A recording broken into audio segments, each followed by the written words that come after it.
សូមស្វាគមន៍មកកាន់កម្មវិធីព័ត៌មានសង្ខេបប្រចាំថ្ងៃរបស់ Politico 360ប្រចាំថ្ងៃទី15ខែមិថុនា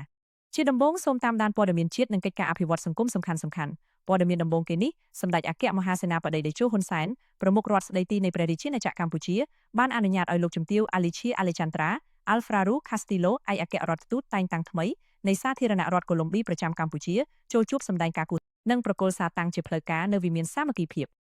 បន្ទាប់ពីនេះសម្ដេចមហាបវរធិបតីហ៊ុនម៉ាណែតនាយករដ្ឋមន្ត្រីនៃកម្ពុជាបានអញ្ជើញជាអធិបតីភាពដ៏ខ្ពង់ខ្ពស់ក្នុងពិធីអបអរសាទរទិវាជាតិអប់រំបណ្ដុះបណ្ដាលបច្ចេកទេសនិងវិជ្ជាជីវៈលើកទី9ឆ្នាំ2026ក្រោមប្រធានបទដ៏មានអត្ថន័យថា TVET ផ្ដល់ជំនាញការងារនិងប្រាក់ចំណូលព័ត៌មានពិស្ដាសូមចុច link ខាងក្រោម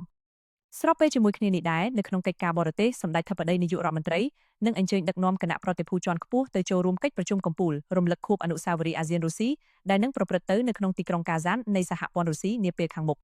ដោយឡែកឯកឧត្តមហ៊ីសោភាបានគូបញ្ជាក់ពីតួនាទីយ៉ាងសំខាន់របស់ស្ថាប័នច្បាប់កំពូលដោយលើកឡើងថាក្រមប្រឹក្សាធម្មនុញ្ញបានរួមចំណែកយ៉ាងធំធេងក្នុងការដោះស្រាយបញ្ហាធំៗរបស់ជាតិព្រមទាំងធានាបានយ៉ាងរឹងមាំដល់ការគោរពគោលការណ៍គ្រឹះសំខាន់ៗរបស់រដ្ឋធម្មនុញ្ញ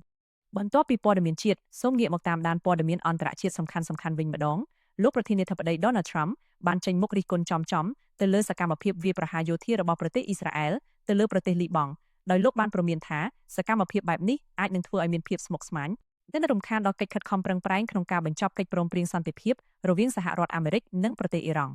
ទន្ទឹមនឹងនេះផ្អែកលើប្រភពការទូតបែកធ្លាយប្រទេសអ៊ីរ៉ង់និងសហរដ្ឋអាមេរិកបានរួមគ្នារៀបចំសេចក្តីព្រៀងកិច្ចព្រមព្រៀងបឋមជាប្រវត្តិសាស្ត្រមួយដែលផ្ដោតសំខាន់លើការដោះស្រាយបញ្ហានុយក្លេអ៊ែរការបើកដំណើរការឡើងវិញនៅច្រកសមុទ្រយុទ្ធសាស្ត្រ Hormuz ព្រមទាំងការលើកលែងទណ្ឌកម្មលើការនាំចេញប្រេងរបស់អ៊ីរ៉ង់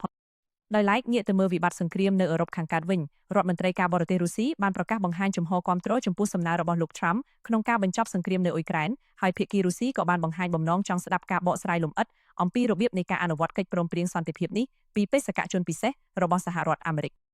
ស្របពេលជាមួយគ្នានេះដែរបណ្ដាមេដឹកនាំនៃប្រទេសសេដ្ឋកិច្ចជឿនលឿន G7 គ្រោងនឹងបើកកិច្ចប្រជុំកំពូលរួមគ្នាមួយនៅក្នុងប្រទេសបារាំងចំពេលដែលបណ្ដាប្រទេសជាសម្ព័ន្ធមិត្តកំពុងបង្ហាញការព្រួយបារម្ភយ៉ាងខ្លាំងអំពីគោលនយោបាយដំឡើងពន្ធគយរបស់លោក Trump និងការបដិញ្ញាចិត្តរបស់អាមេរិកចំពោះសន្តិភាពពិភពលោកទោះជាមានការព្រមានការទូតក្តីស្ថានភាពសមរភូមិជាក់ស្ដែងនៅតែបន្តផ្ទុះឡើងដោយកងទ័ពអ៊ីស្រាអែលបានបើកការវាយប្រហារតាមអាកាសទៅលើតំបន់ភាគខាងត្បូងនៃទីក្រុងបេរុតបណ្ដាលឲ្យមនុស្ស3នាក់បាត់បង់ជីវិតដើម្បីជាការឆ្លើយតបទៅនឹងការបាញ់ប្រហាររបស់ក្រុម Hezbollah ចូលមកក្នុងដែនដីភាគខាងជើងអ៊ីស្រាអែលហើយព័ត៌មានអន្តរជាតិចុងក្រោយដើម្បីពង្រឹងសក្តានុពលសេដ្ឋកិច្ចនិងហិរញ្ញវត្ថុប្រទេសសិង្ហបុរីបានប្រកាសផែនការរៀបចំបង្កើតប្រព័ន្ធជួញដូរមាសក្រៅផ្សារហ៊ុន OTC ព្រមទាំងផ្ដល់សេវាកម្មរក្សាទុកមាសរបស់ធនាគារកណ្ដាលក្នុងគោលបំណងរុញច្រាននិងជំរុញឲ្យប្រទេសដីកោះមួយនេះក្លាយទៅជាមជ្ឈមណ្ឌលជួញដូរមាសដ៏ធំឈានមុខគេមួយនៅក្នុងតំបន់នេះគឺជាព័ត៌មានសំខាន់ៗដែលក្រុមការងារ Politico 360បានសម្រិតសម្រាំងជូនលោកអ្នកសូមកុំភ្លេច follow និង subscribe channel ផ្លូវការរបស់យើង Telegram Facebook TikTok YouTube ដើម្បីទទួលបានព័ត៌មានថ្មីៗនិងការវិភាគស៊ីជម្រៅសូមអរគុណសម្រាប់ការតាមដានស្ដាប់ជួបគ្នាវិញនៅថ្ងៃស្អែកទៀតសូមជម្រាបលា